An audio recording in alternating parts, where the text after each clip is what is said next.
Makaba Kalilma Kanafura Kulkulu Sadana Kayitoko Amen. በስመ አብ ወወልድ ወመንፈስ ቅዱስ አሐዱ አምላክ አሜን። መቃባ ከልልማ ከንፉረ ቁልቁሉ ሰደን ወቀየተኮ አሜን። ከበጀሞ አባኬኛ መላከ ፀሐይ ቆሞስ አባ ዘካርያስ ጸጋው መናመንታ ኦርቶዶክስ ተዋሕዶ ኢትዮጵያት ቡልቺን ሰውላና ብየለለባ ጎድና ሶሳ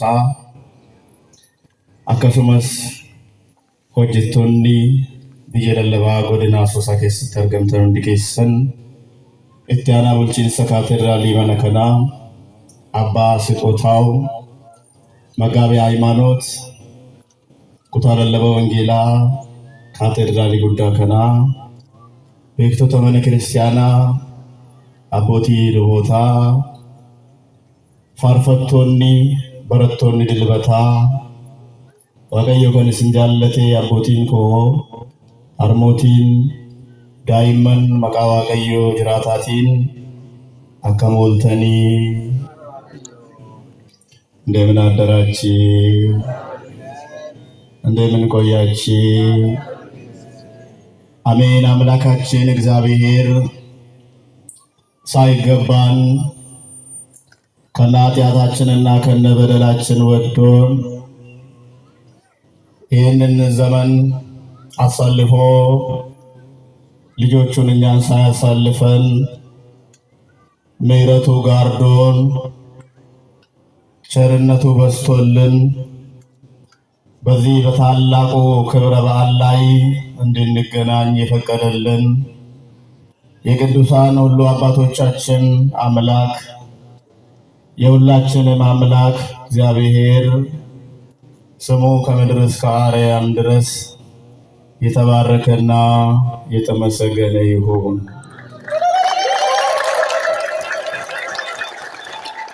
ቅዱሳን መላእክት እየፈሩ እየተንቀጠቀጡ ያለ እረፍት በሰማይ ዙፋኑን ከበው የሚያመሰግኑትን አምላክ በማኅፀኗ የተሸከመች ወላዲተ አምላክ የእግዚአብሔር እናት የሁላችንም እናት ድንግል ማርያም ስሟ ለዘላለም የተከበረ ይሁንልን። እንኳን አደረሳችሁ። ጩቡ ኬኘን ኡፍዲሴ በሌሳ ኬኘን ኡፍዲሴ የከ ኬኘን ኡፍዲሴ በረከነ ኬሰኑ ደበርሴ ጉያራ ከነገኝ አያነ ጉዳ ከነከ ከበጀኑፍ ከኑ ገርጋሬ ዋቃ ቦሊ ኬኛ ገለኒ ፉልፍን ሳፋተው በገጌሰኑ ዱምት ኬሰን ኢካ ቦድ ይህንን ቃል ለትንሽ ደቂቃ በዙፋኑ በታቦቱ ፊት ለፊት ሁላችንም ቁመን እንማራለን። የሚያስተምረን ማን ነው? ተናገሩ። የሚያስተምር ማን ነው? ማንም ደካማው የሰው ልጅ ሕይወት የሆነውን ቃል ሰላም የሚሰጠውን ቃል የሚያረጋጋውን ቃል ኃያል የሆነውን ቃል ምስጢር የሆነውን ቃል ማስተማር አይችልም። የቃሉ ባለቤት ምስጢሩን እየገለጠ ለነቢያት እንዳስተማራቸው ሐዋርያቶቹን እንዳስተማራቸው ሊቃውንትን እንደረዳቸው ቤተክርስቲያን እንዲጠብቁ እኛንም ዛሬ በመካከላችን ተገኝቶ እንዲያስተምረን መልካም ፈቃዱ ይሁንልን። ድምጻችሁን ከፍ አድርጋችሁ ከኔ ጋር ይሄንን ቃል ተናገሩ እስኪ። ክብር በሉ እስኪ። ከእስራኤል ለቀቀ። ይሄንን ቃል ነው የምንማረው። ኢካቦድ ማለት ክብር ከእስራኤል ለቀቀ ማለት ነው። ኡልፍኒ ከበጅኒ እስራኤልን ገዲሴ እስራኤልን ኬሳ በኤ መጽሐፈ ሳሙኤል ቀዳማዊ ምዕራፍ 4 ከቁጥር 21 ላይ ያለ ኃይለ ቃል ነው። ይህ ቃል የአንድ ሕፃን ስም ነው። ያ ሕፃን በድንጋጤ የተወለደ ሕፃን ነው። በፍርሃት የተወለደ ሕፃን ነው። ፍርሃትን፣ ድንጋጤን መድኃኒዓለም ያስወግድልን። ሶዳችሁ ዋቀየ ኑራት ያፈጌሱ። ዓለም ዛሬ በድንጋጤ ውስጥ ናት። ዓለም ዛሬ በፍርሃት ውስጥ ናት። ዓለም ዛሬ በጭንቀት ውስጥ ናት። ጭንቀትን የሚያስወግድ ማን ነው? ተናገሩ እስኪ ማን ነው? እሱ ብቻ ነው። አዱኛ ነረርብነ ከሰርቲ አዱኛ ነረረክነ ከሰርቲ ረክነ ከሳ ከነመባሱ ዋቀየን ቆፈዳ ዋቀየን ረክነ ከሳ ነው አባሱ። በዘመኑ አንድ የተፈጠረ ታሪክ ነበረ። ሁላችሁም ታውቁታላችሁ። ከሙሴ ጀምሮ እስከ ኤሊ ድረስ ብዙ አባቶቻችን ቤተክርስቲያንን እያገለገሉ ዓለማትንም ወይም ደግሞ ሀገራቸውንም እየገዙ በፍቅር ይኖሩ ነበረ። ነገር ግን በኤሊ ላይ ከደረሰ በኋላ አንድ ጥፋት ተደረገ። ሙሴ ራክ ጀልቀቤ አመሄሊት አቦቲ ቁልቁሉን አቦኒ ከበድሞን መነ ዋቀዮ ኬሳስ ተጃጅላ አዱኛስ ቡልቻ ቱረኔሩ ሀሰው ገሩ ኤሊ ረገ ቱረኮን ተኮ ኡመሜ። ጥፋት ምን አይነት ጥፋት ነው ቢባል በቤተ መቅደሱ የሚያገለግሉ የኤሊ ልጆች ሶስት እግዚአብሔር የማይወደውን ኃጢአት ሰሩ ይላል። ምን ሰሩ? ተናገሩ እስኪ። እግዚአብሔር የማይወደውን እግዚአብሔር የማይፈልገውን ኃጢአትና በደል በቤተ መቅደሱ ፈጸሙ ይላል። ጩቡ ዋቀዮን ጃለኔ ያከ ዋቀዮን ጃለኔ በሌሳ ዋቀዮን ጃለኔ መነ ዋቀዮ ከሰት ጎደኔ። ያም በከተማ ውስጥ አይደለም፣ በዓለም ውስጥ አይደለም፣ በቤተ መቅደሱ በተቀደሰ ቦታ እግዚአብሔር በደሙ የገዛት እግዚአብሔር የመረጣት ቦታ ላይ ኃጢአት ሰሩ ይላል። እነዚህ በደል የሰሩት ኃጢአት የሰሩት ሰዎች ካህናት ነበሩ። ዙፋኑን የሚያጥኑ ታቦተ ጽዮንን የሚያገለግሉ ሰዎች ነበሩ። ተመልከቱ፣ ምዕመናን አይደሉም። በውጭ ቆሞ የሚያስቀድሱ የሚጸልዩ ምጽዋት የሚሰጡ ሰዎች አይደሉም። አሁን የበደሉ ኃጢአት እየሰሩ ያሉ በውስጥ ያሉ ሰዎች ናቸው። መድኃኒዓለም ልባችንን ይመልስልን። በቦታ የቆምነው ሰዎች በንጽህና በቅድስና ልንኖር ያስፈልጋል። በንጽህና በቅድስና ማገልገል ያስፈልጋል። በኃጢአትና በክፋት ቤተ መቅደስን የምናገለግል ሰዎች ካለ ንስሐ መግባት ልንመለስ ያስፈልጋል። መጨረሻው ከባድ ጥፋት ነው፣ ከባድ ሞትን ያመጣልና። መናዋቀዮ ከሳ ከንተጃጅሉ መናዋቀዮ ከሳ ከነጀኑ ቁልቁሉማዳን ኦፌገኖዳን ገነፍ ቀቡማዳን ተጃጅሉዳ ባናን ዱምኒሳ በዲሰዳ ዱምኒሳ ረኮቪዳ ዱምኒሳ ዱወፊዳ። እነዚህ ሰዎች እግዚአብሔርን ሳይፈሩ ምዕመናንን ሳይፈሩ የተቀደሰውን ቦታ ሳያከብሩ እግዚአብሔር የመረጠውን ቤተ መቅደስ ሳያከብሩ ሶስት ኃጢአት ሰሩ። አንደኛው በሙሴና በአሮን ዘመን ከነሱ ዘመን ጀምሮ የነበረውን በቤተ መቅደሱ የቆየውን ማብራት አጠፉ ይላል። ምን አጠፉ? ምን አጠፉ? እግዚአብሔር ይጠብቀን።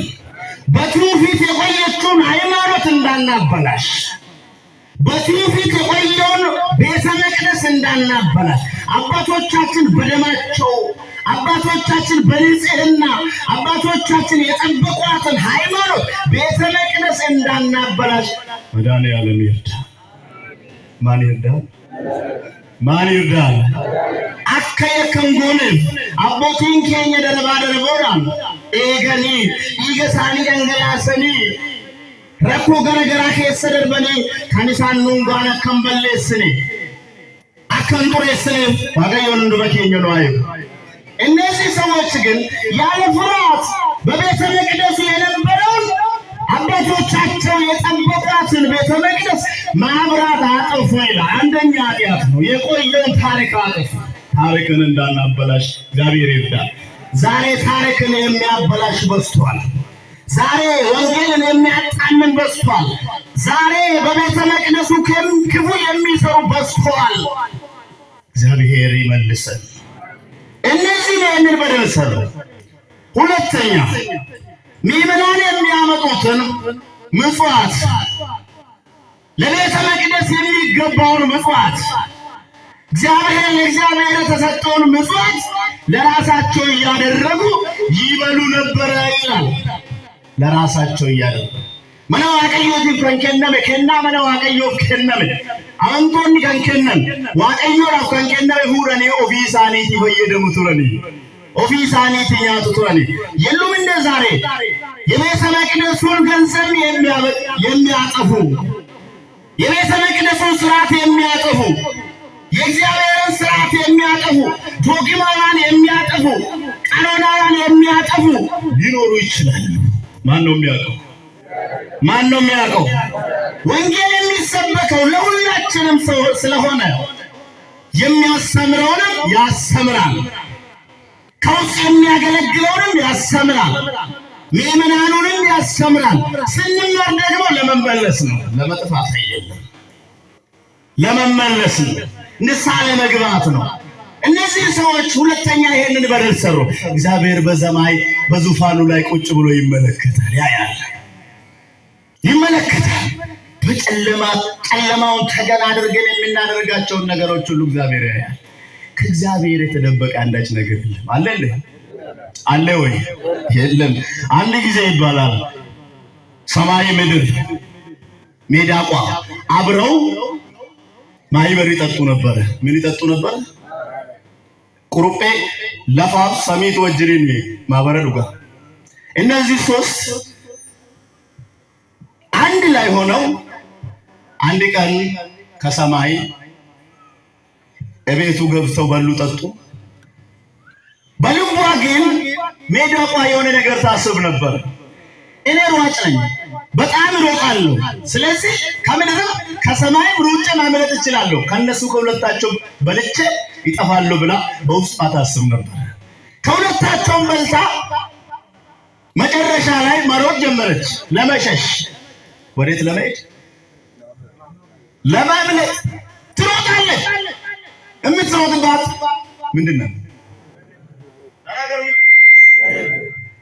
ወዴት አባሽ እየሄድሽ ነው ይላል መሬት ከስር። እንዴ ከኔ ጋር ነህ እንዴ?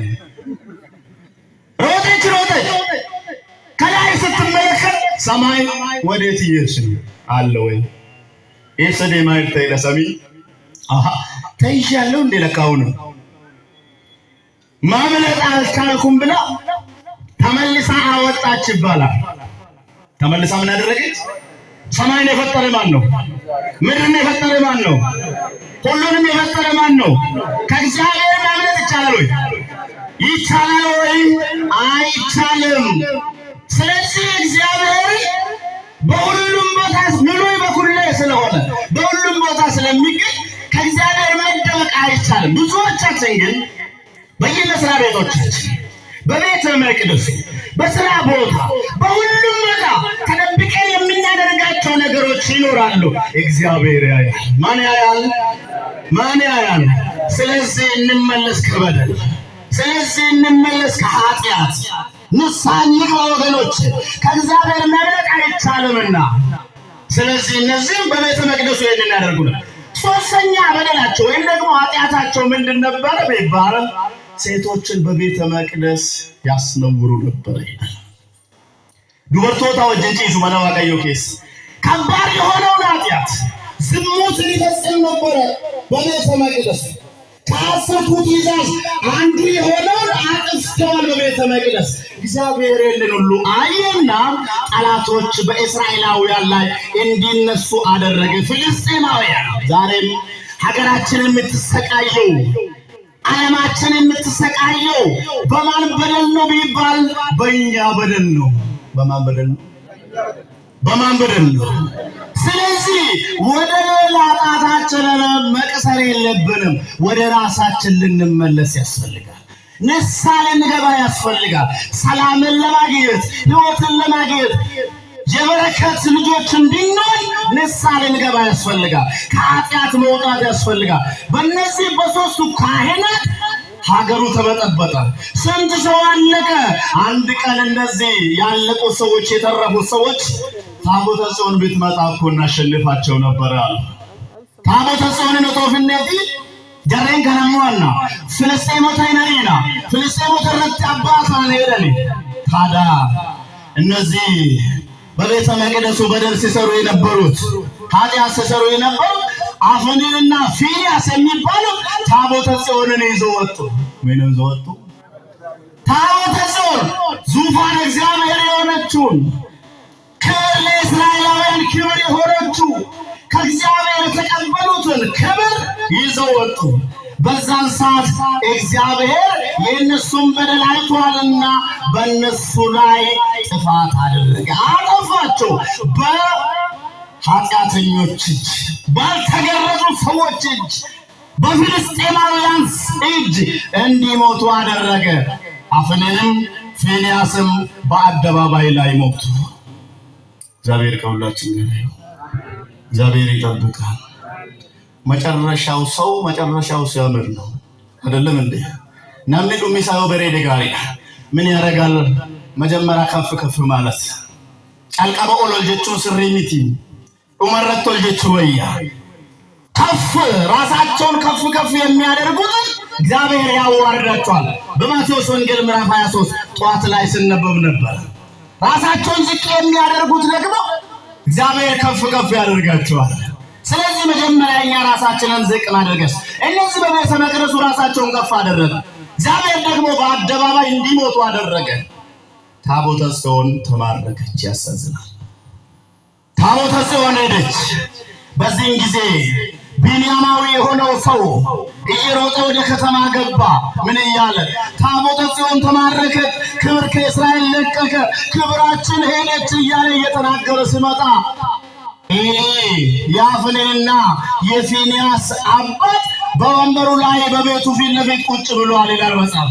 መለሳ ፉልዱረት አይጅራ በርጭ መሳረት አይ ዋይ ሰነ እገፈታ አከምታ አንደ ለገፈታ ነምትች ቢንያም ወንኩን ጋበሩ እጆሌን ከንዱኒ ልጆች እኮ አለቁ ሞቱ አላቁ።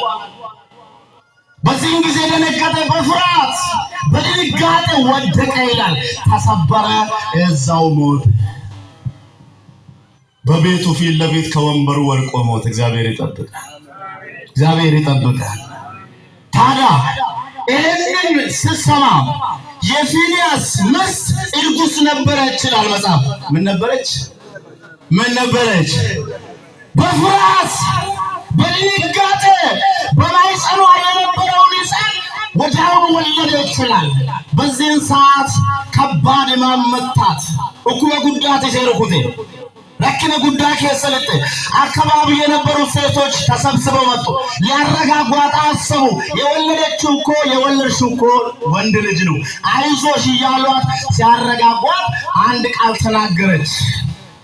ይሄ ልጅ ስሙ ኢካቦድ ይባላል አለች።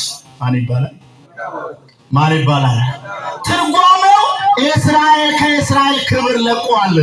ክብራችን የእግዚአብሔር ታቦት፣ ክብራችን ድንግል ማርያም ናት። የእግዚአብሔር ዙፋን፣ የእግዚአብሔር ከተማ። ክብር ለድንግል ማርያም።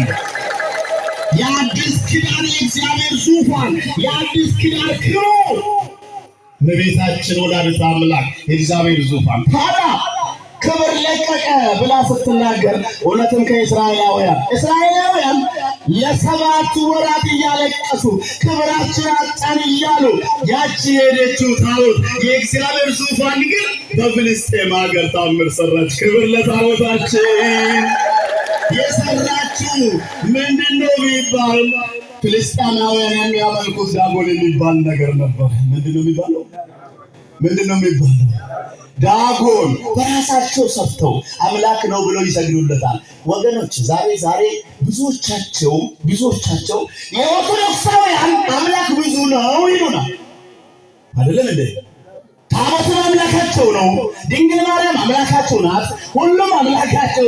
ወገኖች የኛ አምላክ ስንት ነው? ተናገሩ፣ ስንት ነው? ታቦትን ማን ነው ያከበረው? ድንግል ማርያምን ያከበራት ማን ነው? እግዚአብሔር ያከበረው ሁሉ ደግሞ ኦርቶዶክሳውያን እናከብራለን። ክብር ለኦርቶዶክሳውያን እናከብራለን። ታዲያ ይህች ኃያል የሆነች ይህች ዙፋን እግዚአብሔር የሆነች ታቦተ ጽዮን ዳጎንን እየሰበረች ይህ ብቻ አይደለም፣ ሀገሪቱ በሙሉ በኃጢአታቸው በበደላቸው እንዲሁም በበሽታ ተመቱ። ይህች ታቦት ከኛ ሀገር መውጣት አለባት አሉ። መሄድ አለባት አይቻልናትም አሉ። እውነት ነው። አረማውያን በታቦት ፊት መቆም አይችሉም። እምነት የሌላቸው በታቦት ፊት መቆም አይችሉም። ካህናት ያልሆኑት ታቦትን መጨበጥ አይችሉም። አልቻሉም። እንደነኝ ይረከተል እኩመጤ ኑኬሳ ባፈረ ታኒ ያደኔ ማልጎረን ሳረገላ ወጀተኒ ታቦተቲ ገረ ፉራን ይረካኒ ሳወ ኢልሞ ቀብዱ ኢልሞ ጀላ ቀበኒ ይዳኒ ደሚ ገረ ብየ ኬዚቲ ገልቲ ይጀረን ያቺ ታቦቱን ተሸክማ ላሟ ወደ አገር ወደ ኢየሩሳሌም ወደ እስራኤላውያን ወደ እግዚአብሔር ልጆችና የእግዚአብሔር ሕዝቦች መጣች። ታቦታችን ተመልሳለች። ክብር ስትመለስ መንገድ ላይ ብዙ ታምራት እየሰራች በድፍረት የሚመለከቷትን እየገደለች በድፍረት የሚነኳትን እየገደለች አንዳንድ ጊዜ እነዚህ ከቤተ ክርስቲያን የወጡ ሰዎች ምንድነው የሚሉት? በብሉይ ኪዳን የነበረው ታቦት ኃያል ነው፣ ብዙ ነገር ያደርጋል፣ በድፍረት ያዩትን ይገድላል፣ የነኩትን ሁሉ ይገድላል እያሉ ይናገራል። በአዲስ ኪዳን ያለው እናንተ የምትሸከሙት ታቦት ግን ኃይል የለውም፣ ከፈለጋችሁ ትሸጣላችሁ፣ ትሰርቃላችሁ እያሉ የሚያወሩ አሉ። የሉም እንዴ? ኃይል የለውም ይላሉ። የኛ ታቦት ኃይል አለው። የለውም እንዴ? ኃይል የለውም ወይ? አንድ ነገር እነግራችኋለሁ።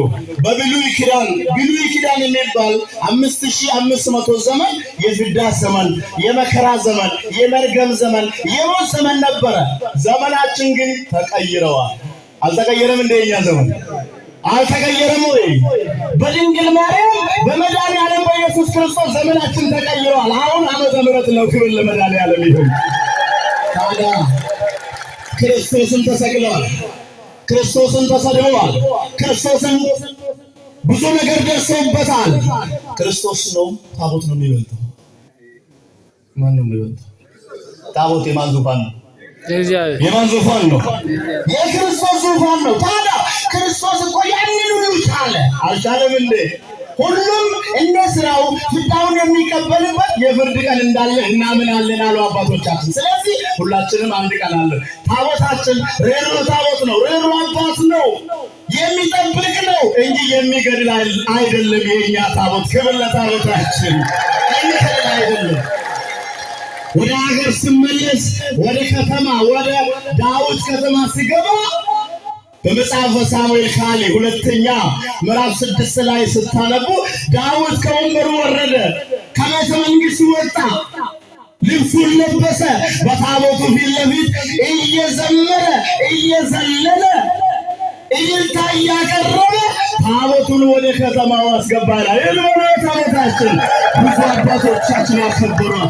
ስለዚህ ወገኖች ታቦታችን የተመለሰችበት ቀን፣ ክብራችን የተመለሰችበት ቀን፣ ሰላማችን የተመለሰበት ቀን ነው። ክብር ለመድኃኒዓለም ይሁን። በሰማይ የመከረ የአባቶቻችን አምላክ ቅዱስ እግዚአብሔር ስሙ ለዘላለም የተባረከ ይሁን። ለእግዚአብሔር አመስግነው እግዚአብሔር